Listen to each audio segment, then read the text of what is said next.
Hi, this is Vicki Hinze. I wanted to have a little informal chat with you today. I thought we would talk a little bit about reviews. I've been getting a lot of email lately from some of you who are really concerned because you've gotten a review that isn't exactly spectacular and you're worried about it ruining your career. One review is not going to do that. I don't think 20 would do that. Okay, reviews are subjective opinions, and it's important to keep them into context and to keep them in perspective. When you get a good one, you're grateful. When you get a bad review, be grateful too, because some of the best tips that you'll ever get on your writing come from reviewers. So even a bad review typically has a good cullable quote. So you look for some cullable quote or something in that review that is constructive. Maybe it isn't flattering, but it is constructive in that it tells you something that you need to focus on in your writing to make it better and stronger. And that is, after all, what we're after. The next thing that I wanted to mention on that was treat reviewers with the respect that they deserve. Just like as a writer, you expect to be treated with the respect that you deserve. They put a lot of effort and energy into their work just as you do. So even if you disagree with a reviewer, or if a review comes in and it misquotes something in your book. For example, I had one time, and the title of the novel was Maybe This Time, and it had absolutely nothing to do with Egypt or pyramids, and yet a review that I got talked about Egypt and pyramids in the review. Obviously, it was a mix-up, but those things happen, everyone is human. So be grateful for the good, ignore the rest.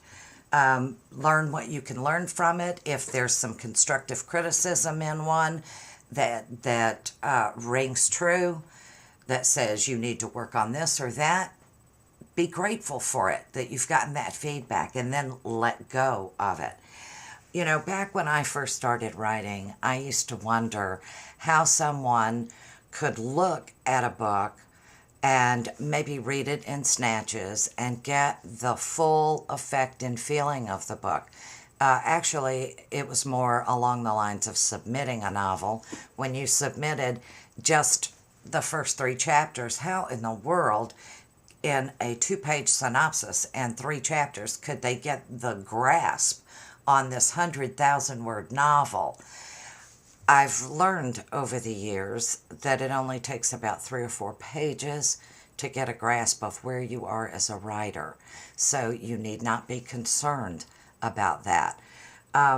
If your level and your expertise and your craftsmanship shows up immediately, there are things that belong in those first few pages and things that don't. And if you put them there, you're at X level. If you don't put them there, you're at a different level. So it's a lot more apparent than I originally expected, and I'm sure that's true for a lot of writers. When I first started writing, and I got a lot of rejections, and by the way, that never goes away. You always pitch ideas that get shot down. I had a rule. I created a rule. The first rejection that I got, I was devastated.